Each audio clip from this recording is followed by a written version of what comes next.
Story മന്ദിരത്തിലേക്ക് സ്വാഗതം. April lily ഭാഗം 1. ജനാലക്കർട്ടൻ നീക്കി മെർലിൻ പുറത്തേക്ക് നോക്കി. വിൻഡോ ഗ്ലാസിനപ്പുറം പുക പോലെ മഞ്ഞ്. പൂന്തോട്ടത്തിലെ റോസാച്ചെടികൾ പോലും കാണാൻ വയ്യ. ഇന്ന് തണുപ്പ് കൂടുതലാണ്. ചുവരിൽ തൂക്കിയിട്ടിരിക്കുന്ന കടുന്നീല സ്വെറ്ററെടുത്ത് അവൾ തലയ്ക്കു മീതെ കൂടി ധരിച്ചു. വീണ്ടും മുടി ചീകിയിട്ട് നിലക്കണ്ണാടിയിൽ സ്വയം ഒന്ന് പരിശോധിച്ചു. മെർലിൻ മിസിത റെഡി. ടിഫിൻ ബോക്സ് എടുത്തു വെച്ച് ബാഗുമായി അവൾ മുറിയിൽ നിന്നിറങ്ങി വാതിലടച്ചു. കൈത്തണ്ടയിലെ ഓവൽ വാച്ചിൽ ഇപ്പോൾ 7 മണി കഴിഞ്ഞ് 10 മിനിറ്റ്. 5 മിനിറ്റിനകം ഇറങ്ങിയാലേ ഹെയർപിൻ വളവുകൾ താണ്ടി 7:45 സ്കൂളിലെത്താൻ സാധിക്കൂ. കൃത്യം 8 മണിക്ക് ക്ലാസ് തുടങ്ങണം. മെർലിൻ നേരെ പപ്പയുടെ മുറിയിലേക്കാണ് ചെന്നത്. ഫ്രെയിമില്ലാത്ത കണ്ണട മൂക്കത്ത് വെച്ച് പത്രത്തിലെ ക്രോസ്വേഡ് പമ്പിളുമായി മല്ലടിക്കുകയായിരുന്നു ലോറൻസ്. കയ്യിൽ തുറന്നു വെച്ച ബോൾ പെന്ന്. പപ്പാ. കണ്ണടയ്ക്ക് മുകളിലൂടെ അദ്ദേഹം അവളെ ഒന്ന് നോക്കി. രാവിലെ തന്നെ തുടങ്ങി അല്ലേ? സ്നേഹം കലർന്ന ശാസനയോടെ അവൾ ചോദിച്ചു. വേറെന്താ മോളെ എനിക്ക് ചെയ്യാനുള്ളത്? ഇഷ്ടമുള്ള കാര്യമായത്, അതുകൊണ്ടല്ലേ. ഞാൻ വഴക്കു പറഞ്ഞതല്ല. പത്രത്തിൽ എന്തെല്ലാം വായിക്കാനുണ്ട്. അല്ലെങ്കിൽ കുറച്ചുനേരം TV കണ്ടുകൂടെ? ലോകത്തെന്തെല്ലാം നടക്കുന്നു അതൊന്നും അറിയാൻ പപ്പയ്ക്ക് ഒരു താല്പര്യവുമില്ലേ? ഒരു മന്ദഹാസം മാത്രമായിരുന്നു ലോറൻസിന്റെ ഉത്തരം. ക്രോസ്വേൾഡ് പസിൽസ് മാത്രമല്ല, പത്രത്തിൽ വരുന്ന സകല മത്സരങ്ങളും അദ്ദേഹത്തിന് ഹരമാണ്. ഒന്നുപോലും വിടാതെ പങ്കെടുക്കും. ഫലപ്രഖ്യാപനം കാത്ത് ക്ഷമയോടെ കാത്തിരിക്കും. പപ്പയിലെ വാതുവെപ്പുകാരന്റെ മനസ്സ് ഇതുവരെ അടങ്ങിയിട്ടില്ലെന്ന് മെർലിൻ തോന്നാറുണ്ട്. ഓക്കെ, ബ്രേക്ക്ഫാസ്റ്റ് കാസ്ട്രോളിൽ ഡൈനിങ് ടേബിളിൽ ഇരിപ്പുണ്ട്. ഫ്ലാസ്കിൽ കോഫിയുമുണ്ട്. വിശക്കുമ്പോൾ എടുത്ത് കഴിക്കണം. ഇതൊക്കെ എന്നും പറയണോ മെർലിൻ? പറഞ്ഞാലും പപ്പ മറക്കും. ചുവന്ന ടാബ്ലറ്റാണ് രാവിലെ കഴിക്കേണ്ടത്. അത് പ്ലാസ്റ്റിക് ഡബ്ബയിൽ വെച്ചിട്ടുണ്ട്. ഇന്ന് ചിലപ്പോ ഗ്യാസ് കൊണ്ടുവരും. കിച്ചൺ ഡോർ തുറന്നു കൊടുക്കണം. അവരെടുത്തു വെച്ചോളും. ഇനി നിന്നാ ഞാൻ ലേറ്റാകും. Bye papa. Bye Merlin. Drawing room വഴി അവൾ വീടിന്റെ ഇടതുവശത്തേക്ക് വന്ന് പുറത്തിറങ്ങിയിട്ട് വാതിൽ ചേർത്തടച്ചു. അകത്തേക്ക് തണുപ്പ് കയറേണ്ട. മഞ്ഞ് കാരണം താഴ്വരയോ അതിനപ്പുറത്തുള്ള പർവ്വതങ്ങളോ കാണാൻ വയ്യ. വീടിന്റെ ഇടതുവശത്തുള്ള കാർ ഷെഡിലേക്ക് നടക്കുന്നതിനിടയിൽ അവൾ പാൻസിന്റെ ഹിപ്പ് പോക്കറ്റിൽ നിന്ന് ചാവിയെടുത്തു.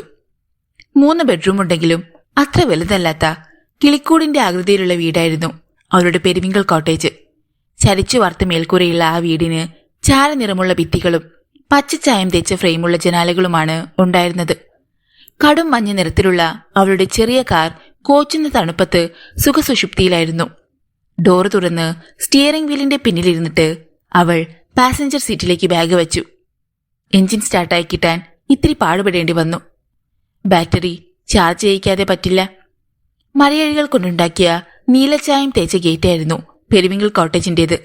കാറ് റോഡിലേക്ക് കീറി നിർത്തിയിട്ട് അവൾ ഡോർ തുറന്ന് വെളിയിലേക്ക് ഇറങ്ങിച്ചെന്ന് ഗേറ്റ് അടച്ചു. കാറിലേക്ക് വീണ്ടും കയറുമ്പോൾ അവൾ റിയർ വ്യൂ മിററിലേക്കൊന്ന് പാളി നോക്കി. വളഞ്ഞു തിരിഞ്ഞ് മരങ്ങൾക്കിടയിലേക്ക് അപ്രത്യക്ഷമാകുന്ന കറുത്ത റോഡ് വിജനം. മെർലിൻ ഗിയർ മാറ്റി കാർ മെല്ലെ മുമ്പോട്ടെടുത്തു. ആദ്യത്തെ ഹെയർപിൻ വളവ് കയറാൻ തുടങ്ങുമ്പോഴാണ് റിയർ വ്യൂ മിററിൽ കടും ചുവപ്പു നിറമുള്ള ആ കാറ് പ്രത്യക്ഷപ്പെട്ടത്. അവൾ അറിയാതെ ഞെട്ടി. 2 ആഴ്ചയായി ആ കാർ സകല സമയവും അവളുടെ കാറിനെ പിന്തുടരുന്നു. രാവിലെ സ്കൂളിൽ നിന്ന് പോകാൻ പെരുവിങ്കൽ കോട്ടേജിൽ നിന്നിറങ്ങുമ്പോൾ തുടങ്ങുന്ന പിന്തുടരൽ. സ്കൂൾ ഗേറ്റ് വരെ ആ വണ്ടി കൃത്യ അകലം സൂക്ഷിച്ച് പിന്നിലുണ്ടാവും. പിന്നെ എങ്ങോട്ടും അപ്രത്യക്ഷമാകും. വൈകുന്നേരം സ്കൂളിൽ നിന്നിറങ്ങുമ്പോൾ ഈ പിന്തുടരൽ ആവർത്തിക്കുന്നു. ആ ചുവന്ന കാറിന്റെ കറുത്ത ഗ്ലാസുകൾ ഒരിക്കലും താഴ്ത്തി വയ്ക്കാറില്ല. അത് കാരണം ഉള്ളിലുള്ളത് ആരാണെന്ന് ഇതുവരെ കണ്ടിട്ടില്ല. സ്പീഡോമീറ്ററിന്റെ സൂചി 20-ൽ തന്നെ നിലനിർത്തി മെർലിൻ മുകളിലേക്ക് പോയി. 5ാമത്തെ ഹെയർപിൻ വളവ് കയറി ചെല്ലുമ്പോൾ ഏഞ്ചൽ മേരി കോൺവെന്റ് സ്കൂൾ. അത് കഴിഞ്ഞ് റോഡ് താഴേക്ക് ഇറങ്ങുകയാണ്. പിന്നെയും പോയാൽ തോട്ടങ്ങളും വനപ്രദേശവും താണ്ടി തമിഴ്നാട് അതിർത്തിയിലെത്താം. ടൂറിസ്റ്റ് ബസ്സുകൾ ഇടയ്ക്കിടയ്ക്ക് താഴേക്ക് വരുന്നുണ്ടായിരുന്നു. സീസൺ തുടങ്ങിയിരിക്കുന്നു. 3ാമത്തെ ഹെയർപിൻ കയറി ചെല്ലുന്നത് പീറ്റേഴ്സ് പോയിന്റിലേക്കാണ്. സമതലത്തിലുള്ള ചെറിയ ടൗണാണത്. ടൂറിസ്റ്റുകളുടെ ഇടത്താവളം. വീട്ടിലേക്കുള്ള അത്യാവശ്യ സാധനങ്ങൾ പീറ്റേഴ്സ് പോയിന്റിൽ നിന്നാണ് മെർലിൻ വാങ്ങുന്നത്. അവൾ ടൗൺ മുറിച്ചു കടന്ന് അടുത്ത ഹെയർപിൻ കയറി തുടങ്ങി. ചുവന്ന കാർ പിന്നാലെയുണ്ട്. ദുർബലമായ ഇളം മഞ്ഞ വെയിൽ പരന്നു തുടങ്ങിയിരുന്നു. പക്ഷേ മൂടൽമഞ്ഞ് പൂർണ്ണമായി ഒഴിഞ്ഞു പോയിട്ടില്ല. ഇടതുവശത്ത് ഓറഞ്ച് തോട്ടം, വലതുവശത്ത് അഗാധമായ കൊക്ക, വീണ്ടും ഒരു സമതലം, കുറച്ച് വീടുകൾ, ഒരു farm house, Angel Mary convent school. അവളുടെ കാറിന് മുമ്പിലായി സ്കൂൾ ബസ് പോകുന്നുണ്ടായിരുന്നു. ചുവന്ന കാർ പിന്നിൽ നിന്ന് അപ്രത്യക്ഷമായിരുന്നു. 400 കുട്ടികൾ മാത്രം പഠിക്കുന്ന മനോഹരമായ സ്കൂളായിരുന്നു ഏഞ്ചൽ മേരി കോൺവെന്റ്. തോട്ടമുടമകളുടെയും മാനേജർമാരുടെയും സമ്പന്നരായ കൃഷിക്കാരുടെയും മക്കൾക്ക് പുറമെ വിദേശ ഇന്ത്യക്കാരുടെ കുട്ടികളുമാണ് അവിടെ അഡ്മിഷൻ തേടാറുള്ളത്. ഇറ്റാലിയൻ വാസ്തുശില്പ മാതൃകയിൽ പണിയിച്ച ധാരാളം തൂണുകളുള്ള കൂറ്റൻ ഇരുനിലക്കെട്ടുമായിരുന്നു സ്കൂൾ. തൊട്ടു പിന്നിൽ ആൺകുട്ടികൾക്കും പെൺകുട്ടികൾക്കും പ്രത്യേകം ഹോസ്റ്റലുകൾ, അധ്യാപകർക്ക് ക്വാർട്ടേഴ്സ്, കളിസ്ഥലങ്ങൾ, ചാപ്പൽ, പച്ചക്കറിത്തോട്ടം, പശു വളർത്തൽ കേന്ദ്രം. പാർക്കിങ്ങിൽ മെർലിൻ കാർ നിർത്തി. ബാഗ് എടുത്ത് വണ്ടി ലോക്ക് ചെയ്ത് അവൾ ചുറുചുറുക്കോടെ താഴത്തെ നിലയിലുള്ള സ്റ്റാഫ് റൂമിലേക്ക് നടന്നു. Good morning miss. എതിരെ വന്ന ഒരു പറ്റം പെൺകുട്ടികൾ കോറസ് പോലെ അവളെ നോക്കി പറഞ്ഞു. Very good morning. വിന്റർ തുടങ്ങിക്കഴിഞ്ഞാൽ പാൻസും ഷർട്ടും ടൈയും ഓവർകോട്ടുമാണ് കുട്ടികളുടെ യൂണിഫോം. ഓവർകോട്ടിന് പകരം സ്വെറ്റർ ധരിക്കാനും അനുവാദമുണ്ട്. തണുപ്പില്ലാത്തപ്പോൾ പെൺകുട്ടികൾക്ക് പിനാഫോമും ഷർട്ടും സോക്സും ഷൂസും, ആൺകുട്ടികൾക്ക് പാൻസും ഷർട്ടും. സ്റ്റാഫ് റൂമിൽ ചെന്നപ്പോൾ സിസ്റ്റർ എമ്മയും സിസ്റ്റർ ടെസയും ചാർലിയും ബിജോയും ജൂലിയും ഒക്കെ എത്തിയിരുന്നു. Good morning Merlin. Good morning sister. How is papa? He is fine. ഇടയ്ക്ക് ചെറിയ വീസിംഗ് ഉണ്ടാകാറുണ്ട്, but under control. Sister Emma ചിരിച്ചു. ഫസ്റ്റ് പീരിയഡ് 9th സ്റ്റാൻഡേർഡിലെ കുട്ടികൾക്ക് പോയട്രി ക്ലാസ്സാണ്. ഇന്ന് പഠിക്കാനുള്ളത് കീറ്റ്സിന്റെ കവിത. അപ്പോഴേക്ക് അസംബ്ലിക്കുള്ള ബെല്ല് മുഴങ്ങി. സ്കൂൾ ഓഡിറ്റോറിയത്തിലേക്ക് കുട്ടികൾ പ്രവേശിച്ചു. ടീച്ചേഴ്സ് അവർക്ക് നിശ്ചയിച്ചിട്ടുള്ള സ്ഥലത്ത് വന്നു നിന്നു. പ്രിൻസിപ്പൽ ഫാദർ സിൽവസ്റ്റർ മൈക്രോഫോൺ കയ്യിലെടുത്ത് കുട്ടികളെ അഭിസംബോധന ചെയ്തു. മോർണിംഗ് അസംബ്ലിയിൽ പതിവായി ഉണ്ടാകാറുള്ള പ്രയർ, ചില അനൗൺസ്മെന്റുകൾ, ഒരു ചെറു പ്രഭാഷണം. വീണ്ടും ക്ലാസുകളിലേക്ക്. Good morning miss. മെർലിൻ ക്ലാസ്സിലേക്ക് ചെന്നപ്പോൾ 15 പെൺകുട്ടികളും 10 ആൺകുട്ടികളും എഴുന്നേറ്റ് നിന്ന് ഒരേ സ്വരത്തിൽ സുപ്രഭാതം ആശംസിച്ചു. Good morning everybody. പൊക്കം കുറഞ്ഞ സ്റ്റേജിലേക്ക് കയറി മെർലിൻ ക്ലാസ് ആകെയൊന്ന് വീക്ഷിച്ചു. പരിപൂർണ നിശബ്ദത. കണ്ണാടി ജനലുകളും വാതിലുകളും അടച്ചിരുന്നുവെങ്കിലും തണുപ്പ് അകത്തേക്ക് അടിച്ചു കയറുന്നുണ്ടായിരുന്നു. Young friends, today we are going to enjoy a beautiful poem to the cuckoo written by none other than John Keats. അവൾ ഒരു നിശബ്ദയായി. Has anybody any idea what cuckoo is? അവൾ ചോദിച്ചു. രണ്ടാമത്തെ വരിയിലിരുന്ന അഞ്ജന കൈ ഉയർത്തി. Yes miss, tell me. Cuckoo is a bird. Cuckoo ഒരു പക്ഷിയാണെന്ന് അവൾക്കറിയാം. Good. Cuckoo is a bird. In this poem the poet is an excellent singer. അനായാസതയോടെ മെർലിൻ ആ കവിതയിലേക്ക് കയറിക്കൊണ്ട് ക്ലാസ് ആരംഭിച്ചു. 50 മിനിറ്റ് കടന്നുപോയത് ആരും അറിഞ്ഞില്ല. ക്ലാസ് കഴിഞ്ഞ് പുറത്തേക്കിറങ്ങി നീണ്ട വരാന്തയിലൂടെ അവൾ സ്റ്റെയർകേസിന് നേരെ നടക്കുമ്പോൾ പിന്നിൽ നിന്ന് ഒരു വിളി. മെർലിൻ. അവൾ പെട്ടെന്ന് തിരിഞ്ഞു. ഫാദർ ഇമ്മാനുവേൽ, താടി വളർത്തിയ ചെറുപ്പക്കാരനായ അച്ഛൻ. അദ്ദേഹത്തിന്റെ കണ്ണുകൾ കാണുമ്പോൾ വണ്ടി മാറിക്കയറിയ കവിയാണ് ഈ വൈദികൻ എന്ന് അവൾക്ക് തോന്നാറുണ്ട്. സ്വപ്നങ്ങൾ മാങ്ങിക്കിടക്കുന്ന കണ്ണുകളാണ് ഫാദർ ഇമ്മാനുവലിന്റേത്.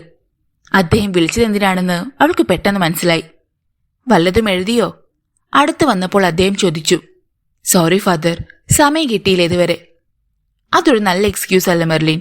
ഉണ്ണാനും ഉറങ്ങാനും ഒടുക്കാനും സമയം കിട്ടുന്നുണ്ടെങ്കിൽ ഓക്കെ, ഒരാഴ്ച കൂടി ഞാൻ വെയിറ്റ് ചെയ്യാം. സിൽവസ്റ്റർ അച്ഛനെ ഒരുപാട് ശല്യപ്പെടുത്തിയ ശേഷമാണ് ഇത്തവണ മലയാളത്തിനൊരു സെക്ഷൻ തരാമെന്ന് സമ്മതിച്ചത്. എനിക്കറിയാം ഫാദർ. എന്തെങ്കിലും ഒരു പീസ്, അത് കഥയോ കവിതയോ ലേഖനമോ എന്തുമാകാം. No restriction.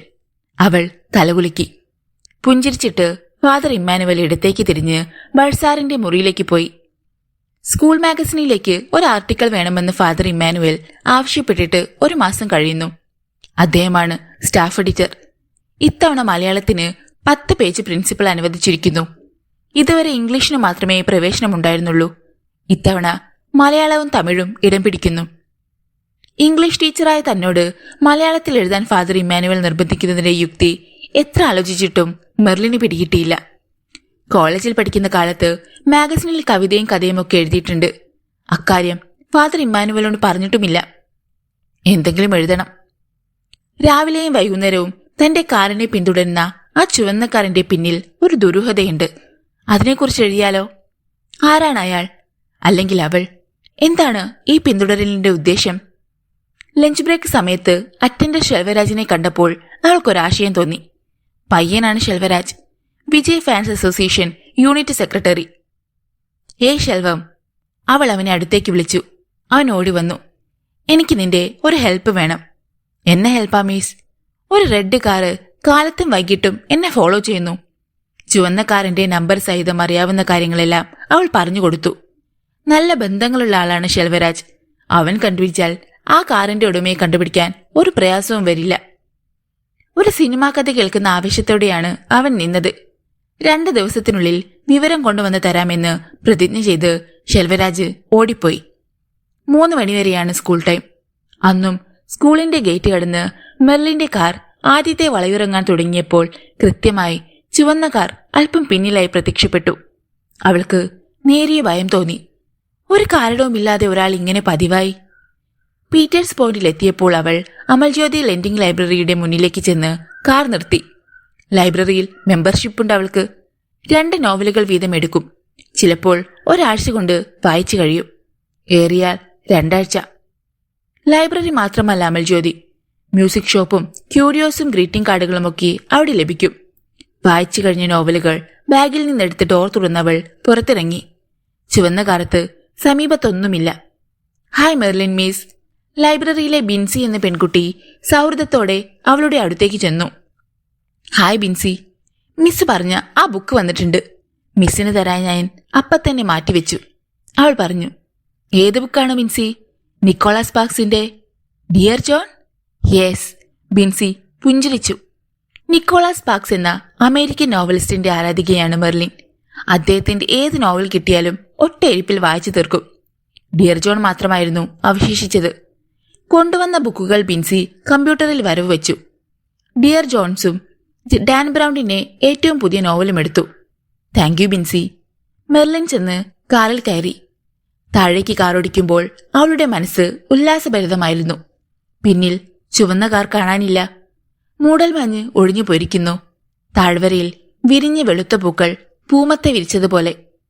പെട്ടെന്നാണ് മെർലിന്റെ മനസ്സിലേക്ക് ചില വരികൾ അറിയാതെ കടന്നു വന്നത്. എഴുതാൻ പറ്റിയ വരികൾ. ചിലപ്പോൾ അതൊരു തുടക്കമായേക്കാം. അന്ന് രാത്രിയിൽ അത്താഴം കഴിഞ്ഞ് അവൾ മുറിയിൽ കയറി വാതിലടച്ച ശേഷം റൈറ്റിംഗ് പാഡ് എടുത്ത് മേശപ്പുറത്ത് വെച്ചിട്ട് പേനയെടുത്തു. ഏപ്രിൽ മാസത്തിലെ ഒരു സായാഹ്നത്തിലാണ് താഴ്വര നിറയെ തൂവെള്ള നിറത്തിലുള്ള ലില്ലിപ്പൂക്കൾ വിരിഞ്ഞു നിൽക്കുന്നത് ഞാൻ കണ്ടത്. പാതവക്കിൽ എന്റെ കുതിരവണ്ടി നിർത്തിയിട്ട് നഗ്നപാതയായി ഞാൻ പൂക്കൾക്കിടയിലേക്ക് ഇറങ്ങിച്ചെന്നു. ഇളങ്കാറ്റിൽ തലയാട്ടി നിൽക്കുന്ന ലില്ലിപ്പൂക്കൾ വിസ്മയത്തോടെ എന്നെ നോക്കി. 2 പേജ് നിറയെ എഴുതി കഴിഞ്ഞപ്പോഴേക്ക് മെർലിന്റെ പേന മുന്നോട്ട് നീങ്ങാതായി. മനസ്സപ്പോഴേക്ക് ശൂന്യമായി കഴിഞ്ഞിരുന്നു. ബാക്കി നാളെ. നിക്കോളാസ് സ്പാർക്സിനോട് ക്ഷമാപണം നടത്തിയിട്ട് മെർലിൻ കമ്പിളിപ്പൊതുപ്പിനുള്ളിലേക്ക് കയറി. 2 ദിവസം കഴിഞ്ഞ് സ്കൂളിൽ നിന്ന് വൈകുന്നേരം തിരിച്ചു വരുമ്പോൾ 4ാമത്തെ ഹെയർപിൻ വളവ് കഴിഞ്ഞുള്ള താഴ്വര നിറയെ വെള്ളപ്പൂക്കൾ വിരിഞ്ഞു നിൽക്കുന്നത് അവൾ കണ്ടു. റോഡരികിലേക്ക് കാർ നിർത്തിയിട്ട് മെർലിൻ മെല്ലെ പുറത്തേക്കിറങ്ങി. താഴ്വരയിൽ മൂടൽമഞ്ഞില്ല. ഇളം വെയിൽ കിണകിടക്കിയാണ് മലമടക്കുകളിൽ.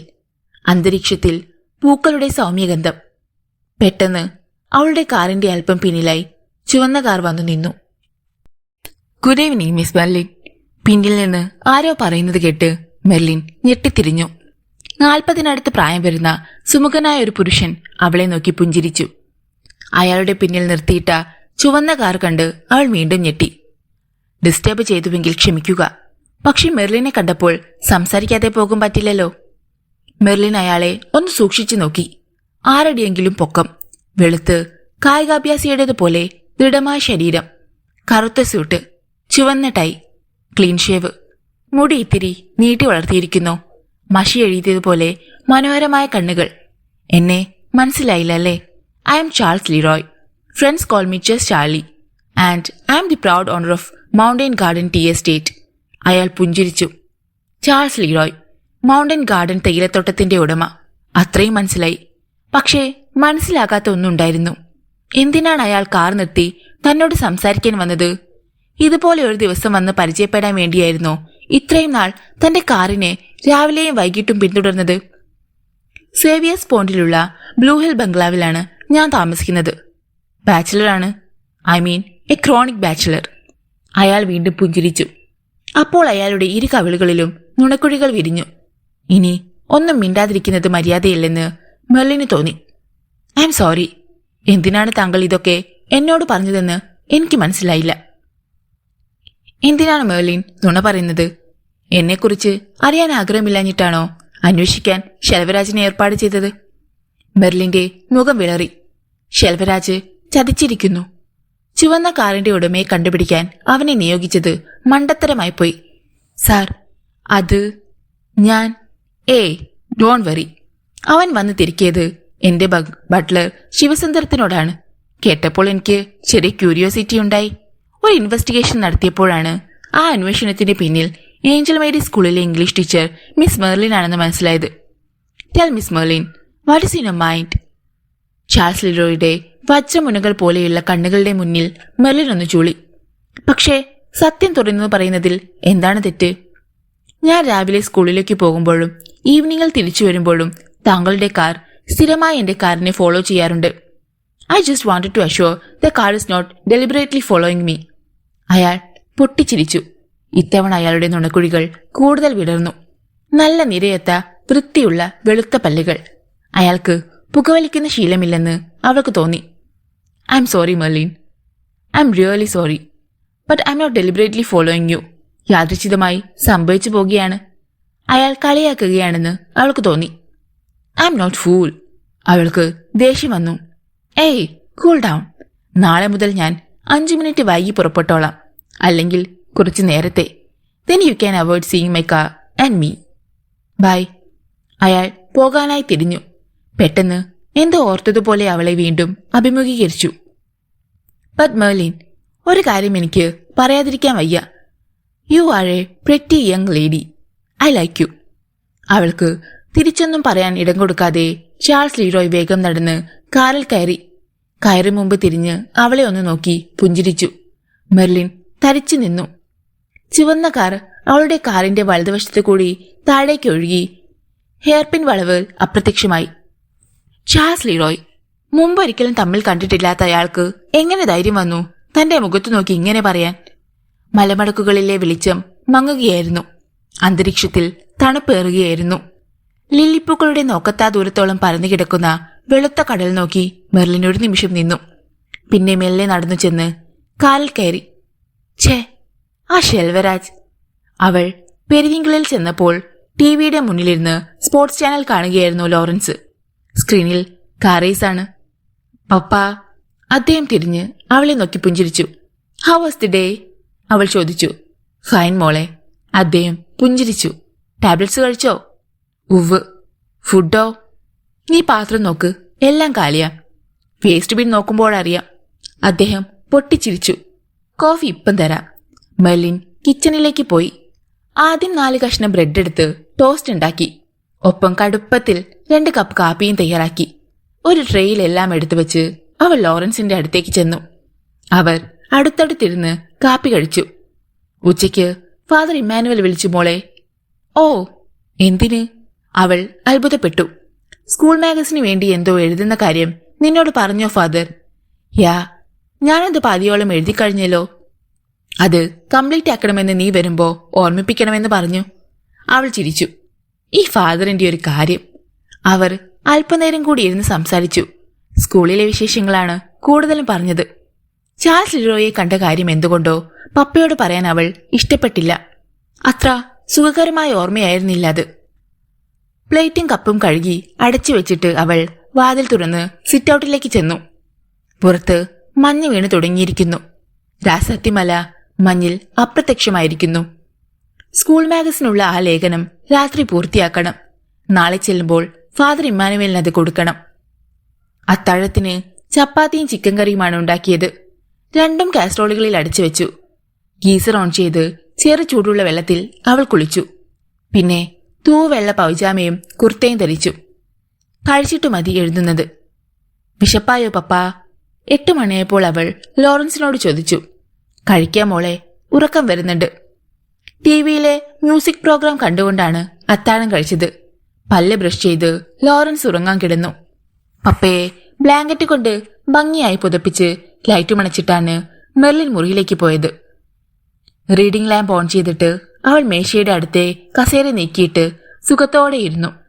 നേരത്തെ എഴുതി നിർത്തിയ കടലാസുകൾ റൈറ്റിംഗ് പാഡിൽ മേശപ്പുറത്തുണ്ടായിരുന്നു. അവൾ അത് വീണ്ടും വായിച്ചു. ഏപ്രിൽ മാസത്തിലെ ഒരു സായാഹ്നത്തിലാണ് താഴ്വര നിറയെ തൂവെള്ള നിറത്തിലുള്ള ലില്ലിപ്പൂക്കൾ വിരിഞ്ഞു നിൽക്കുന്നത് ഞാൻ കണ്ടത്. രണ്ടാമത്തെ പേജിന്റെ അവസാനമെത്തി അത് നിന്നു. അവൾക്ക് തൃപ്തി തോന്നി. പേന തുറന്ന് ബാക്കി വരികൾ ഒറ്റയിരുപ്പിന് അവൾ എഴുതി. 4.5 പേജ്. കുഴപ്പമില്ല. ഒരു സ്കൂൾ മാഗസിനിൽ പ്രസിദ്ധീകരിക്കാനുള്ള നിലവാരമൊക്കെ ഇതിനുണ്ട്. ഭംഗിയുള്ള അക്ഷരത്തിൽ അവൾ അത് മുഴുവൻ പകർത്തി എഴുതി. ടൈം പീസിൽ ഇപ്പോൾ സമയം 10:40. ഇന്നിനി വായിക്കാൻ സമയമില്ല. നിക്കോളാസ് സ്പാർക്സിന്റെ ഡിയർ ജോൺ അന്ന് വായിക്കാൻ കഴിഞ്ഞില്ല. ലൈറ്റ് അണച്ച് കമ്പിളി കൊണ്ട് മാറിടം വരെ പുതച്ച് മെർലിൻ കണ്ണടച്ചു. അല്പനേരം കഴിഞ്ഞപ്പോൾ അവൾ ഒരു മയക്കത്തിലേക്ക് വഴുതി വീണു. നോക്കത്താ ദൂരത്തോളം വെള്ള നിറത്തിലുള്ള പട്ടി വിരിച്ചതുപോലെ ലില്ലിപ്പൂക്കൾ വിരിഞ്ഞു നിൽക്കുന്നു. തൂവെള്ള ഗൗൺ ധരിച്ച ഒരു മാലാഖയെ പോലെ മെർലിൻ പൂക്കൾക്ക് മീതെ ഒഴുകി നടക്കുന്നു. അപ്പോഴാണ് ഒരു ചുവന്ന കാർ ലില്ലിപ്പൂക്കളെ ചതച്ചരച്ച് സമാന്തരമായ 2 ശോണരേഖകൾ ഉണ്ടാക്കിക്കൊണ്ട് എവിടെ നിന്നോ പാഞ്ഞു വന്നത്. ആ കാർ മെർലിനെ ഇടിച്ചു തെറിപ്പിക്കും മുമ്പ് അവൾ ആകാശത്തേക്കുയർന്നു. കാർ അനന്തതയിൽ പോയി അപ്രത്യക്ഷമായി. മെർലിൻ പെട്ടെന്ന് ഞെട്ടി ഉണർന്നു. അവൾക്ക് വല്ലാതെ ഭീതി തോന്നി. എന്താണ് ഈ സ്വപ്നത്തിന്റെ പൊരുൾ? ചുവന്ന കാറിൽ ചാൾസ് ലിറ്റർ ആയിരുന്നോ? പിന്നീട് അവൾക്ക് ഉറങ്ങാൻ കഴിഞ്ഞില്ല. രാവിലെ അവൾ 10 മിനിറ്റ് നേരത്തെ സ്കൂളിലേക്ക് പോകാനിറങ്ങി. പീറ്റേഴ്സ് പോയിന്റിൽ എത്തിയപ്പോൾ മൊബൈൽ ഫോൺ റീചാർജ് ഷോപ്പിന്റെ സമീപത്ത് കാർ നിർത്തി. ലേഖനത്തിന്റെ ഒരു കോപ്പി എടുത്തിട്ട് വേണം ഫാദർ ഇമ്മാനുവലിന് കൊടുക്കാൻ. റീചാർജ് ഷോപ്പിൽ തന്നെ ഇന്റർനെറ്റും ഫോട്ടോ കോപ്പിംഗ് സർവീസുമുണ്ട്. Good morning miss. അവളെ കണ്ട് പുഞ്ചിരിയോടെ എബി ജോൺ എഴുന്നേറ്റു. 17-18 വയസ്സുള്ള കറുത്തു മെലിഞ്ഞൊരു പയ്യൻ. ഫോൺ റീചാർജ് ചെയ്യാൻ പതിവായി അവൾ ചെല്ലാറുള്ളത് അവിടെയാണ്. റീചാർജോ ടോപ്പപ്പോ? അവൻ ചോദിച്ചു. രണ്ടുമല്ലേ ബി, എനിക്ക് കുറച്ച് കോപ്പി എടുക്കാനുണ്ട്. അവൾ ബാഗിൽ നിന്ന് 2ആയി മടക്കിയ 5 ഷീറ്റ് പേപ്പർ എടുത്ത് അവന് കൊടുത്തു. ഇതെന്താ, കഥയാണോ മിസ്? അത് നോക്കി അവൻ ആശ്ചര്യത്തോടെ ചോദിച്ചു. അല്ല, അവൾ പറഞ്ഞു. പിന്നെ എന്താണെന്ന് എനിക്കറിയില്ലേ ബി. അവനത് വിശ്വാസമായില്ല. എങ്കിലും കൂടുതലൊന്നും അവളോട് ചോദിച്ചില്ല. അതിന്റെ ഒരു സെറ്റ് കോപ്പിയെടുത്ത് സ്റ്റാമ്പിൾ ചെയ്ത് അവൻ അവൾക്ക് കൊടുത്തു. Thanks B. പണം കൊടുക്കാനായി ഹാൻഡ് ബാഗ് തുറന്നപ്പോഴാണ് മൊബൈൽ ടോപ്പപ്പ് ചെയ്യാമെന്ന് അവൾ തീരുമാനിച്ചത്. ഒരാഴ്ച സംസാരിക്കാൻ കൂടി ബാലൻസ് കാണും. പക്ഷെ ഒരിക്കൽ കൂടി അതിനുവേണ്ടി ഇങ്ങോട്ട് ഉടൻ വരണ്ടല്ലോ. മൊബൈൽ ടോപ്പപ്പ് ചെയ്തിട്ടാണ് മെർലിൻ കാറിൽ കയറിയത്. വിളിക്കാൻ അവൾക്ക് അധികം ആരുമില്ല. സിംലയിലുള്ള ഒരു കസിൻ ഫിലിപ്പ്, സ്കൂളിലുള്ള ചില ടീച്ചേഴ്സ്, പിന്നെ ഗ്യാസ് ഏജൻസി, വല്ലപ്പോഴും ഹോസ്പിറ്റൽ. വീണ്ടും സ്കൂളിലേക്ക് കാറോടിക്കുമ്പോൾ ഇടയ്ക്കിടയ്ക്ക് അവൾ റിയർവ്യൂ മിററിലേക്ക് കണ്ണുകൾ പായിക്കാതിരുന്നില്ല. ഇന്ന് പെരുവിങ്കളിൽ നിന്ന് ഇറങ്ങിയ ശേഷം ചുവന്ന കാർ കണ്ടതേയില്ല. ചാൾസ് ലിറോയ് യാത്രാസമയം മാറ്റിക്കാണും. പതിവിലും നേരത്തെ മെർലിൻ അന്ന് സ്കൂളിലെത്തി. സ്റ്റാഫ് റൂമിൽ സിസ്റ്റർ ടെസ മാത്രമേ ഉള്ളായിരുന്നു. Good morning sister. മെർലിൻ അഭിവാദനം ചെയ്തു. Very good morning Merlin. പുഞ്ചിരിച്ചുകൊണ്ട് സിസ്റ്റർ ടെസ കസേരയിൽ നിന്ന് എഴുന്നേറ്റ് മെർലിന്റെ അടുത്തേക്ക് ചെന്നു. സുന്ദരമായ മുഖമാണ് സിസ്റ്റർ ടെസയുടേത്. ശിരോവസ്ത്രത്തിന് വെളിയിലേക്ക് കറുത്ത മുടിയലുകൾ എത്തി നോക്കുന്നുണ്ടായിരുന്നു. കന്യാസ്ത്രീ കുപ്പായത്തിനുള്ളിൽ സിസ്റ്റർ ടെസ സ്വന്തം ജീവിതം മരിച്ചു കളയാൻ തീരുമാനമെടുത്തത് എന്തിനാണെന്ന് പലപ്പോഴും ചിന്തിച്ചിട്ടുണ്ട്. You look so cute today. ശബ്ദം താഴ്ത്തി സിസ്റ്റർ ടെസ പറഞ്ഞു. അറിയാതെ അവളുടെ കവിളുകൾ തുടുത്തുപോയി. താങ്ക്സ് സിസ്റ്റർ, അവൾ പറഞ്ഞു. സിസ്റ്റർ ടെസ അങ്ങനെയൊരു കമന്റ് പറയുമെന്ന് അവൾ ഒരിക്കലും വിചാരിച്ചതല്ല. Are you in love? വീണ്ടും സിസ്റ്റർ ചോദിച്ചു. No no sister. Being in love is not a sin. സ്വയം എന്ന പോലെയാണ് സിസ്റ്റർ ടെസ ആ വാക്കുകൾ ഉരുവിട്ടത്. അപ്പോഴേക്ക് ജൂലി മിസ് വന്നു. മെർലിൻ ഇന്ന് നേരത്തെയാണല്ലോ. അവളൊന്ന് ചിരിച്ചതേയുള്ളൂ. സിസ്റ്റർ ടെസ അവരുടെ ഇരിപ്പിടത്തിലേക്ക് മടങ്ങി. ഉടൻ തന്നെ സിസ്റ്റർ എമ്മയും ബിജോയും വന്നു. ലഞ്ച് ബ്രേക്കിന്റെ സമയത്താണ് ഫാദർ ഇമ്മാനുവലിന്റെ മുറിയിലേക്ക് മെർലിൻ ചെന്നത്. അവളുടെ കയ്യിലിരുന്ന കവറിലേക്ക് അദ്ദേഹം നോക്കി. ആർട്ടിക്കിൾ? Yes father. ഫിനിഷ്ഡ്? അത്ഭുതത്തോടെ അദ്ദേഹം ചോദിച്ചു. യെസ്. അവൾ തല കുലുക്കി. കയ്യിലിരുന്ന കവർ അവർ ഫാദർ ഇമ്മാനുവലിന് കൊടുത്തു. അദ്ദേഹം അത് വാങ്ങി നോക്കി. ഏപ്രിൽ ലില്ലി, നല്ല ടൈറ്റിൽ. അദ്ദേഹം മുഖമുയർത്തി അവളെ നോക്കി പുഞ്ചിരിച്ചു. Thank you father. But miss Merlin, ഇതിൽ നിന്റെ പേരെഴുതിയിട്ടില്ലല്ലോ. ഓ സോറി, ഞാൻ വിട്ടുപോയതാ ഫാദർ. അവൾ അദ്ദേഹത്തിന്റെ പേന വാങ്ങി തലക്കെട്ടിന് താഴെ അവളുടെ പേരെഴുതി. Merlin M Lawrence. How's you papa? He's fine. ചിലപ്പോഴൊക്കെ ആസ്മ ഉപദ്രവിക്കാറുണ്ട്, അത്രേയുള്ളൂ. ഇന്നലെ പപ്പയെ വിളിച്ചിരുന്നു. പപ്പ പറഞ്ഞു. ഫാദർ പുഞ്ചിരിച്ചു. Thank you Merlin. വായിച്ചിട്ട് ഞാൻ വിളിക്കാം. Okay father. പിറ്റേ ദിവസം ഫാദർ ഇമ്മാനുവൽ സ്റ്റാഫ് റൂമിൽ വന്ന് മെർലിനെ കണ്ടു. Excellent piece of writing. അദ്ദേഹം അവളെ അഭിനന്ദിച്ചു. ഞങ്ങൾക്കൊന്ന് വായിക്കാൻ തന്നില്ലല്ലോ, സിസ്റ്റർ ടെസ പരിഭവിച്ചു. പ്രിന്റ് ചെയ്ത് വരുമ്പോൾ കണ്ടാൽ മതി എല്ലാവരും, അതിനു മുമ്പ് ഓതൻ പബ്ലിഷറും മാത്രം. ചിരിച്ചുകൊണ്ട് ഫാദർ ഇറങ്ങിപ്പോയി. ആ വെള്ളിയാഴ്ച വൈകുന്നേരം സ്കൂൾ വിട്ട് പോകുമ്പോൾ പീറ്റേഴ്സ് പോയിന്റിൽ മെർലിൻ കാർ നിർത്തി. ശനിയും ഞായറും വീട്ടിൽ തന്നെയാണ്. വീട്ടിലേക്ക് വേണ്ട അത്യാവശ്യം ചില സാധനങ്ങൾ അവൾ സൂപ്പർ മാർക്കറ്റിൽ നിന്ന് വാങ്ങി. അമൽജ്യോതി ലെൻഡിംഗ് ലൈബ്രറിയിൽ നിന്നെടുത്ത 2 നോവലും വായിച്ചു കഴിഞ്ഞു. അവധി ദിവസങ്ങളിൽ വായിക്കാൻ വേറൊന്നും ഇരിപ്പില്ല. അവൾ ലൈബ്രറിയിലേക്ക് കയറി ചെന്നു. Hi Merlin miss. അവളെ കണ്ട് പതിവ് പോലെ ബിൻസി ആഹ്ലാദം പ്രകടിപ്പിച്ചു. വേറെ 2 വേണമല്ലോ ബിൻസി.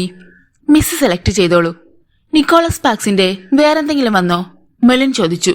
ഉവ്, ഒരെണ്ണം ഇന്നലെ വന്നിട്ടുണ്ട്. ബിൻസി ചെന്ന് ഷെൽഫിൽ നിന്ന് വായിച്ച് അധികം മുഷിയാത്തൊരു നോവൽ എടുത്ത് അവൾക്ക് കൊടുത്തു. Message in a bottle. വായിച്ചിട്ടില്ലാത്ത നോവൽ. പേര് തന്നെ വളരെ റൊമാൻറ്റിക്. ഇത് വേണം ബൻസി. അന്ന് രാത്രി ജോലിയെല്ലാം തീർത്ത് മുറിയിൽ വന്ന് വാതിലടച്ച് തലയണകൾ ഉയർത്തി ചാരിയിരുന്ന് സ്പാക്സിന്റെ നോവലെടുത്ത് മെർലിൻ തുറന്നു. പുസ്തകത്തിൽ നിന്ന് 4 മടക്കിയ ഒരു കഷ്ണം കടലാസ് ബെഡിലേക്ക് വീണു. ആരോ വായിച്ചിട്ട് അടയാളം വെച്ചതാവണം ആ കടലാസ് എന്ന് അവൾക്ക് തോന്നി. ഒരു കൗതുകത്തിന്റെ പേരിൽ അവൾ അതിന്റെ മടക്കുകൾ നിവർത്തി നോക്കി. വയലറ്റ് നിറത്തിലുള്ള മഷിക്കൊണ്ട് മനോഹരമായി എഴുതിയിട്ടിരുന്ന 4-5 വരികൾ കണ്ട് അവൾ ഞെട്ടി. ഏപ്രിൽ മാസത്തിലെ ഒരു സായാഹ്നത്തിലാണ് താഴ്വര നിറയെ തൂവെള്ള നിറത്തിലുള്ള ലില്ലിപ്പൂക്കൾ വിരിഞ്ഞു നിൽക്കുന്നത് ഞാൻ കണ്ടത്. പാതവക്കിൽ എന്റെ കുതിരവണ്ടി നിർത്തിയിട്ട് നഗ്നപാതയായി ഞാൻ പൂക്കൾക്കിടയിലേക്ക് ഇറങ്ങിച്ചെന്നു. ആരാണിത് എഴുതി വെച്ചത്? ഏറ്റവും ഒടുവിൽ ആരാണ് ഈ പുസ്തകം ലൈബ്രറിയിൽ നിന്ന് എടുത്തുകൊണ്ട് പോയത്? വിസ്മയത്തോടെ മെർലിൻ ആ പുസ്തകത്തിന്റെ സകല പേജുകളും തിരഞ്ഞു. തൂവെള്ള കടലാസിൽ വയലറ്റ് മഷി കൊണ്ടെഴുതിയ മനോഹരമായ അക്ഷരങ്ങളിൽ തുറച്ചു നോക്കി മെർലിൻ കുറെ നേരം ഇരുന്നു. സ്കൂൾ മാഗസിനു വേണ്ടി താൻ എഴുതിയ അതേ വരികൾ. താനല്ലാതെ ഫാദർ ഇമ്മാനുവൽ മാത്രമേ ആ ലേഖനം കണ്ടിട്ടുള്ളൂ. പക്ഷേ 3-മതൊരാൾ എന്റെ കയ്യിൽ അത് കിട്ടിയിരിക്കുന്നു. ആരാണത്? എങ്ങനെ അയാൾക്കത് കിട്ടി? എന്തിനയാൾ ഈ വരികൾ കുറിച്ചെടുത്തു? ലെൻഡിംഗ് ലൈബ്രറിയിൽ നിന്നെടുത്ത നോവലിൽ എങ്ങനെ ഈ കടലാസ് വന്നു? മെർലിൻ സ്വയം ചോദ്യങ്ങൾ ചോദിച്ചുകൊണ്ടിരുന്നു. പക്ഷേ അവൾക്ക് ഒരു ഉത്തരവും കിട്ടിയില്ല. കണ്ടുപിടിക്കാൻ 2 മാർഗങ്ങളുണ്ടെന്ന് ആലോചിച്ചപ്പോൾ അവൾക്ക് മനസ്സിലായി. ഫാദർ ഇമ്മാനുവലിന്റെ കയ്യിൽ നിന്ന് ആ ലേഖനം ആർക്ക് കിട്ടി എന്നറിയണം. 2ാമത്തെ മാർഗം നിക്കോളാസ് പാക്സിന്റെ മെസ്സേജ് ഇൻ എ ബോട്ടിൽ എന്ന നോവൽ തൊട്ടു മുമ്പ് ആരാണ് എടുത്തതെന്നറിയണം. ബിൻസിയോട് ചോദിച്ചാൽ അവൾ പറഞ്ഞു തരും. മെർലിൻ ആ വരികൾ ഒരിക്കൽ കൂടി വായിച്ചു നോക്കി. ആരെയോ ഈ വരികൾ വല്ലാതെ ആകർഷിച്ചിട്ടുണ്ട്. ഏതോ ഒരു വായനക്കാരൻ അല്ലെങ്കിൽ വായനക്കാരി. അതുകൊണ്ടാണ് അവ കുറിച്ചെടുത്തത്. ആരായിരിക്കും അത്? മെർലിന് ഉറക്കം വന്നില്ല. അവൾ മെല്ലെ എഴുന്നേറ്റ് വാതിൽ തുറന്ന് ഹാളിലേക്ക് ചെന്നു. ജീസസിന്റെ ഫ്രെയിം ചെയ്ത ചിത്രത്തിന് മുകളിൽ കത്തി നിന്നിരുന്ന 0 വാട്ട് ബൾബിന്റെ നീല വെളിച്ചം മാത്രമേ ഹാളിൽ ഉണ്ടായിരുന്നുള്ളൂ. TV ഓൺ ചെയ്തിട്ട് അവൾ വന്ന് സോഫയിലിരുന്നു. ചാനലുകൾ മാറി മാറി നോക്കിയപ്പോൾ പഴയ ഒരു ഇംഗ്ലീഷ് സിനിമ കിട്ടി. കപ്പോളയുടെ ഗോഡ്ഫാദർ. കുറെ നേരം അത് കണ്ടുകൊണ്ടിരുന്നപ്പോൾ നാളെ സ്കൂളിൽ പോകേണ്ടതാണല്ലോ എന്ന് അവൾക്ക് ഓർമ്മ വന്നു. കുറച്ചെങ്കിലും ഉറങ്ങണം. മെർലിൻ. പെട്ടെന്ന് ലോറൻസിന്റെ വിളി കേട്ട് അവൾ ഞെട്ടിത്തിരിഞ്ഞു നോക്കി. പിന്നിൽ വാതിലിനടുത്ത് പപ്പ നിൽക്കുന്നു. എന്താ മോളെ ഉറങ്ങാത്തത്? ഞാൻ ഈ ഫിലിം കണ്ടിരുന്നു പോയതാ പപ്പ, അവൾ പറഞ്ഞു. പോയി കിടന്നുറങ്ങ്, നേരം ഒരുപാടായില്ലേ. ക്ലോക്കിലേക്ക് അവളുടെ കണ്ണുകൾ ഉയർന്നു. 1 മണിയാകാൻ 10 മിനിറ്റ്. മെർലിൻ TV ഓഫ് ചെയ്തിട്ട് മുറിയിലേക്ക് നടന്നു. രാത്രിയിൽ തണുപ്പ് കൂടിയിരിക്കുന്നു. ബ്ലാങ്കറ്റിനുള്ളിലേക്ക് കയറിയിട്ട് അവൾ കൈനീട്ടി. ലൈറ്റ് ഓഫ് ചെയ്തു. മെസ്സേജിന്റെ ബോട്ടിൽ എന്തെങ്കിലും സന്ദേശം എഴുതി കുപ്പിക്കുള്ളിലിട്ട് ഭദ്രമായി അടച്ച് കടലിലോ നദിയിലോ ഒഴുക്കിവിടും. കുറെ നാൾ കഴിഞ്ഞ് അത് ഏതെങ്കിലും തീരത്ത് ചെന്ന് അടിയും. ആരുടെയെങ്കിലും കയ്യിൽ അത് കിട്ടും. അത് ചിലപ്പോൾ ഒരു പ്രണയ സന്ദേശമാകാം. പുസ്തകത്തിനുള്ളിൽ ആർക്കെങ്കിലും വേണ്ടി എഴുതി വെച്ച പ്രണയ സന്ദേശമാണോ ഈ വരികൾ? മെർലിൻ മെല്ലെ കണ്ണുകളടച്ചു. നിദ്രയുടെ ലോലമായ നീണ്ട വിരലുകൾ അറിയാതെ വന്ന് അവളുടെ കണ്ണുകളെ തഴുകി. മയക്കത്തിന്റെ നീല നിറമുള്ള ആഴങ്ങളിലേക്ക് അവൾ സ്വപ്നത്തിലെന്ന പോലെ താഴ്ന്നു പോയി. രാവിലെ ഉണർന്നപ്പോൾ ആരോ തുടർച്ചയായി ചുമയ്ക്കുന്നുണ്ടായിരുന്നു. കാതോർത്തപ്പോൾ പപ്പയാണതെന്ന് അവൾക്ക് മനസ്സിലായി.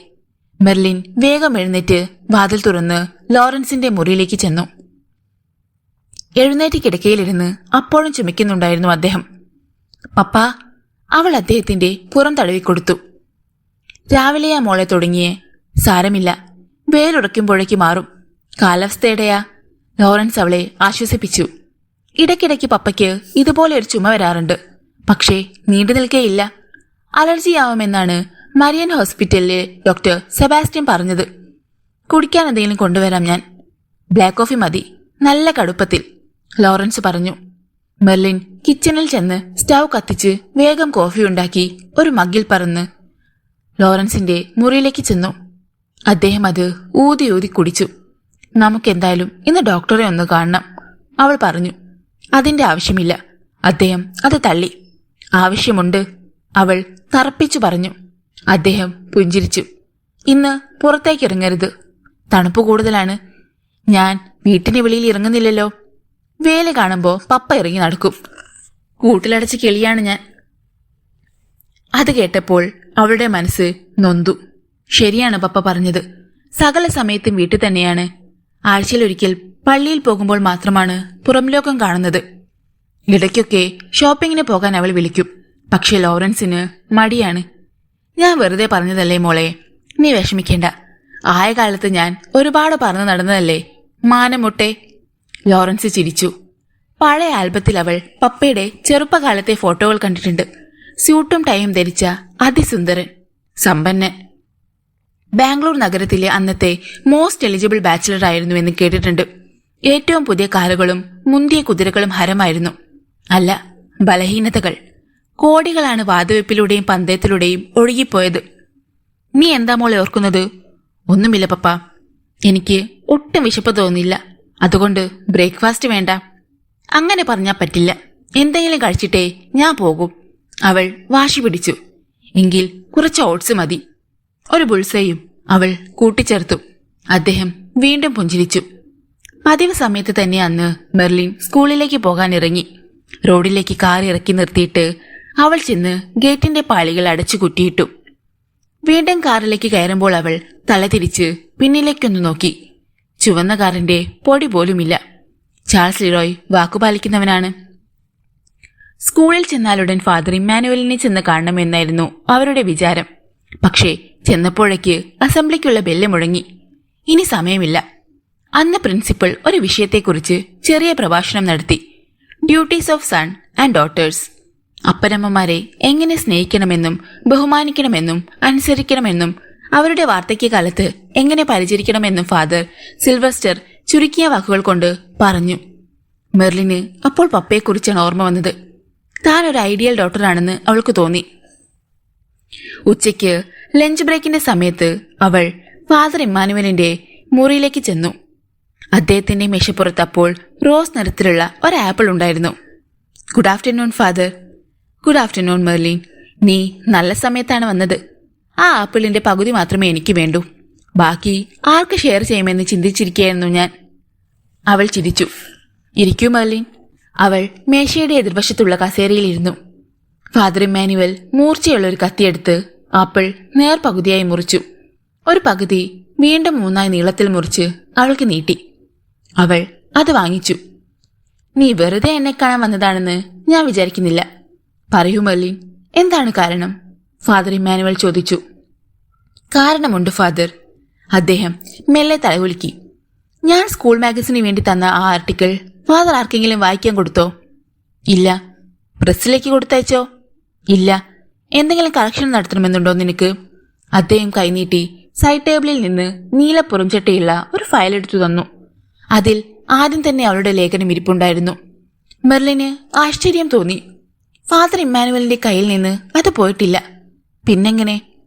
എന്താ മെർലിൻ നീ മേടിച്ചു നോക്കുന്നത്? മാറ്റി എഴുതണമെങ്കിൽ ഇതിന്റെ ഒരു കോപ്പി എടുത്തു തരാം. No thank you father. ഇത്തവണ ഫാദർ ഇമ്മാനുവലാണ് മിഴിച്ചു നോക്കിയത്. Then why did you come? വേറെ ആരെയെങ്കിലും വായിച്ചിട്ട് എന്തെങ്കിലും ഒപ്പീനിയൻ പറഞ്ഞു എന്നറിയാൻ വേണ്ടിയാണ്. Sorry if any disturbance you father. അവൾ വേഗം എഴുന്നേറ്റ് പുറത്തേക്ക് നടന്നു. ഫാദർ ഇമ്മാനുവൽ അത് കണ്ട് മന്ദഹസിച്ചു. മെർലിൻ ടീച്ചേഴ്സ് റൂമിൽ എത്തിയപ്പോഴാണ് കയ്യിൽ ആപ്പിൾ കഷ്ണങ്ങൾ ഇരിക്കുന്ന കാര്യം ഓർത്തത്. അവൾ അതിലൊരെണ്ണം സിസ്റ്റർ ടെസയ്ക്കും ഒരെണ്ണം സിസ്റ്റർ എമ്മയ്ക്കും കൊടുത്തു. എവിടുന്ന് കിട്ടിയ ആപ്പിൾ? സിസ്റ്റർ ടെസ ചോദിച്ചു. ഫാദർ ഇമ്മാനുവൽ തന്നതാ സിസ്റ്റർ. സിസ്റ്റർ അമ്മയും സിസ്റ്റർ ടെസയും പരസ്പരം ഒന്ന് നോക്കി. എന്തിനാ ഫാദറിന്റെ അടുത്ത് മെർലിൻ ഇപ്പോൾ പോയത്? താഴ്ന്ന സ്വരത്തിൽ സിസ്റ്റർ ചോദിച്ചു. കോളേജ് മാഗസിന് വേണ്ടി ഒരു ആർട്ടിക്കിൾ കൊടുത്തിരുന്നു ഞാൻ. അതിൽ ഒരു കറക്ഷൻ ഉണ്ടായിരുന്നു. സിസ്റ്റർ ടെസ ദീർഘമായി ഒന്ന് നിശ്വസിച്ചു. ആപ്പിൾ കഷ്ണം കയ്യിൽ തന്നെ വെച്ചിരുന്നതല്ലാതെ സിസ്റ്റർ ടെസ ഒന്ന് കടിച്ചുപോലും നോക്കിയില്ല. അടുത്ത ക്ലാസ് തുടങ്ങാനുള്ള ബെല്ലടിച്ചു. തിരിച്ചു പോകുമ്പോൾ പീറ്റേഴ്സ് പോയിന്റിൽ വണ്ടി നിർത്തണം. അമൽജ്യോതി ലെൻഡിംഗ് ലൈബ്രറിയിൽ ചെന്ന് ബിൻസിയെ കാണണം. മെസ്സേജ് ഇൻ ദ ബോട്ടിൽ എന്ന നോവൽ തൊട്ടുമുമ്പ് ആരാണ് കൊണ്ടുപോയതെന്നറിയണം. ക്ലാസ്സിലേക്ക് ചെന്നു കഴിഞ്ഞപ്പോൾ അവൾ മറ്റെല്ലാം മറന്നു. മെർലിൻ മിസ് മാത്രമായി. സ്കൂൾ വിട്ടപ്പോൾ അവൾ ഒട്ടും സമയം കളയാതെ ചെന്ന് കാറിൽ കയറി. സ്കൂൾ ബസ്സുകൾ പുറത്തേക്കിറങ്ങും മുമ്പ് അവൾക്ക് ഗേറ്റ് കടക്കാൻ സാധിച്ചു. ഹെയർപിൻ വളവുകൾ ഓരോന്നായി ഇറങ്ങി അവൾ പീറ്റേഴ്സ് പോയിന്റിലെത്തി. ലെൻഡിംഗ് ലൈബ്രറിയുടെ മുന്നിൽ കാർ നിർത്തി. ഗ്ലാസ് ഡോർ തുറന്ന് ലൈബ്രറിയിലേക്ക് കയറി ചെന്നപ്പോൾ ബിൻസി ഒരു പെൺകുട്ടിക്ക് ബുക്ക് കൊടുക്കുകയായിരുന്നു. ഏത് ബുക്കാണ് ആ കുട്ടി എടുക്കുന്നതെന്ന് മെർലിൻ വെറുതെ കണ്ണുകൾ കൊണ്ട് പരിശോധിച്ചു. രണ്ടും മിൽസ് ആൻഡ് ബൂൺ സീരീസിലുള്ള റൊമാൻസുകളാണ്. 17-ാം വയസ്സിൽ താനും വായിച്ചു തള്ളിയിരുന്നു ഇത്തരം പ്രേമകഥകൾ. Good evening miss. പെട്ടെന്ന് ബിൻസി അവളുടെ അടുത്തേക്ക് വന്നു. ഞാൻ ഇന്ന് ബുക്ക് എടുക്കാനല്ല ബിൻസി വന്നത്. I want to get some information. എന്താണ് മിസ്? ഞാൻ ഇന്നലെ എടുത്ത ബുക്കാണിത്. ഇതിനു മുമ്പ് ആരാണിത് കൊണ്ടുപോയതെന്ന് അറിയാൻ സാധിക്കുമോ? കയ്യിൽ കൊണ്ടുവന്ന മെസ്സേജ് ഇൻ ദി ബോട്ടിൽ അവൾ ബിൻസിക്ക് കൊടുത്തു. No problem. ബുക്ക് തുറന്ന് ആദ്യത്തെ പേജിൽ ഒട്ടിച്ചിരുന്ന സ്ലിപ്പ് അവൾ പരിശോധിച്ചു. അതിൽ ഒരു നമ്പറും തീയതിയും ഉണ്ടായിരുന്നു. കമ്പ്യൂട്ടറിൽ അവൾ ആ നമ്പർ അടിച്ച് സെർച്ച് ചെയ്തു. മിസ്റ്റർ വൈദ്യനാഥൻ. ബിൻസി പറഞ്ഞു. വൈദ്യനാഥൻ? മെർലിൻ ചോദിച്ചു. യെസ്. അയാളെ പരിചയമുണ്ടോ ബിൻസിക്ക്? ഇല്ല. പീകോ കമ്പനിയിൽ സീനിയർ എഞ്ചിനീയർ ആണെന്നറിയാം. ഓഫീസിലുള്ള ആരെങ്കിലുമൊക്കെ വന്നാണ് ബുക്ക് എടുത്തുകൊണ്ട് പോകുന്നത്. അതോടെ ആ വാതിലടഞ്ഞു. എന്താ മിസ്? മെർലിന്റെ മുഖത്തെ നിരാശ കണ്ട് ബിൻസി ചോദിച്ചു. ഒന്നുമില്ല. I just wanted to know. അവൾ പുറത്തേക്കിറങ്ങി. ആ തുണ്ടുകടലാസിൽ എഴുതിയ വരികൾ ഒരു ദുരൂഹതയെ അവസാനിക്കുന്നു. ഇനി അത് അങ്ങനെ തന്നെ ഇരിക്കട്ടെ. മെർലിൻ പെരുവിങ്കളിൽ ചെന്നപ്പോൾ മുൻവാതിൽ അടിഞ്ഞു കിടക്കിയാണ്. പപ്പ പുറത്തേക്ക് ഇറങ്ങിക്കാണില്ലെന്ന് അവൾക്ക് തോന്നി. ഹാൻഡ് ബാഗിൽ നിന്ന് ഇരട്ടത്താക്കോലിൽ ഒന്നെടുത്ത് അവൾ വാതിൽ തുറന്നു. ലോറൻസ് അദ്ദേഹത്തിന്റെ മുറിയിൽ മൂടി പുതച്ച് കിടക്കുന്നുണ്ടായിരുന്നു. പപ്പ. അദ്ദേഹം കണ്ണു തുറന്നു നോക്കി. അവൾ പപ്പയുടെ നെറ്റിയിൽ കൈവച്ചു. പൊള്ളുന്ന ചൂട്. നമുക്ക് ഹോസ്പിറ്റൽ പോകാം. എന്നേക്ക് പപ്പ, അവൾ പറഞ്ഞു. നല്ല ബോഡി പെയിൻ ഉണ്ട് മോളെ. കോൾഡാണെന്ന് തോന്നുന്നു. മെഡിക്കൽ സ്റ്റോറിൽ പറഞ്ഞാൽ അവർ എന്തെങ്കിലും ടാബ്ലറ്റ് തരും. നമ്മൾ ഡോക്ടറെ കാണാൻ പോകുന്നു. വിട്ടുവീഴ്ചയില്ലാതെ അവൾ പറഞ്ഞു. നിർബന്ധിച്ചപ്പോൾ ലോറൻസ് തയ്യാറായി. മെല്ലെ എഴുന്നേറ്റ് ഡ്രസ്സ് ചെയ്തു. ഡൈനിങ് ടേബിളിൽ ലഞ്ച് അടിച്ചതുപോലെ ഇരിക്കുന്നു. തൊട്ടു നോക്കിയിട്ടില്ല. ചായ ഉണ്ടാക്കി കുടിപ്പിച്ചിട്ടാണ് അവൾ പപ്പയും കൊണ്ട് ഹോളിക്രോസ് ഹോസ്പിറ്റലിലേക്ക് പോയത്. ലോറൻസ് വിൻഡോ ഗ്ലാസിലൂടെ പുറത്തേക്ക് നോക്കി നിർവികാരതയോടെ ഇരുന്നു. ഹോസ്പിറ്റലിന്റെ മുറ്റത്ത് ചെന്ന് കാർ നിന്നു. യൂറോപ്യൻ മോഡലിൽ പണികഴിപ്പിച്ച ഇരുനില കെട്ടിടമായിരുന്നു ഹോളിക്രോസ് ഹോസ്പിറ്റൽ. ഒരു സന്യാസിനി സമൂഹമാണ് മാനേജ്മെന്റ്. പപ്പയെ കാത്തിരിപ്പ് മുറിയിൽ ഇരുത്തിയിട്ട് മെർലിൻ രജിസ്ട്രേഷനിൽ ചെന്ന് ഹാൻഡ് ബാഗിൽ നിന്ന് കാർഡ് എടുത്തു കൊടുത്തു. ഡോക്ടർ സെബാസ്റ്റ്യന്റെ പേഷ്യന്റാണ് അല്ലേ? കൗണ്ടറിലുണ്ടായിരുന്ന സിസ്റ്റർ ചോദിച്ചു. അതെ. അദ്ദേഹം 3 മാസത്തെ ലീവിൽ ജർമ്മനിയിൽ പോയിരിക്കുകയാണ്. പകരം ഡോക്ടർ അശോക് ജോയിൻ ചെയ്തിട്ടുണ്ട്. മെർലിൻ ഒന്ന് സംശയിച്ചു.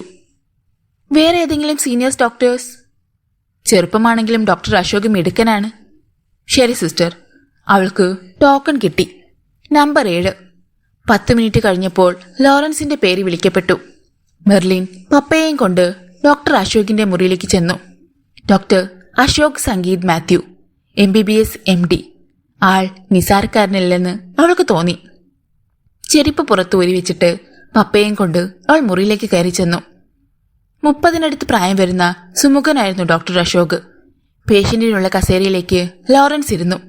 അദ്ദേഹത്തിന്റെ ഫയൽ അപ്പോഴേക്ക് ഡോക്ടറുടെ മേശപ്പുറത്ത് എത്തിയിരുന്നു. ഡോക്ടർ അത് ശ്രദ്ധാപൂർവം വായിച്ചു നോക്കി. അദ്ദേഹം ലോറൻസിന്റെ ടെമ്പറേച്ചർ നോക്കി. പൾസും ഹാർട്ട് ബീറ്റും പരിശോധിച്ചു. പ്രഷർ അളന്നു. വായ തുറക്കൂ. ടോർച്ചടിച്ച് തൊണ്ട നോക്കി. 3 വർഷമായി തുടർച്ചയായി പനി വരുന്നുണ്ട് അല്ലേ? ഉവ്, മെർലിനാണ് മറുപടി പറഞ്ഞത്. പുതിയ ആന്റിബയോട്ടിക്സ് സ്റ്റാർട്ട് ചെയ്യേണ്ടി വരും. അതിനു മുമ്പ് നമുക്കൊരു ബ്ലഡ് ടെസ്റ്റ് കൂടി നടത്താം. തൽക്കാലം ഞാനൊരു ടാബ്ലറ്റ് തരാം. 3 ദിവസം കഴിഞ്ഞ് ബ്ലഡ് ടെസ്റ്റിന്റെ റിസൾട്ടുമായി വരണം. ശരി ഡോക്ടർ. ബ്ലഡ് ടെസ്റ്റിനുള്ള നിർദ്ദേശം കുറിച്ച് 4 ആയി മടക്കി മെർലിന് നേരെ ഡോക്ടർ കൊടുത്തു. അവൾ അത് വാങ്ങി ഹാൻഡ് ബാഗിൽ വെച്ചു. Thank you doctor. Doctor Ashok പുഞ്ചിരിച്ചു. ഇയാൾക്കൊന്നും അറിയില്ല മോളെ, വെറും പയ്യനാ. ഡോക്ടർ സെബാസ്റ്റ്യൻ വന്നിട്ട് നമുക്ക് വീണ്ടും. പുറത്തിറങ്ങിയപ്പോൾ ലോറൻസ് പറഞ്ഞു, അതിനിനിയും 1 മാസം കഴിയണം പപ്പ. ഫാർമസിയിൽ ചെന്ന് ടാബ്ലറ്റ് വാങ്ങി അവർ മടങ്ങി.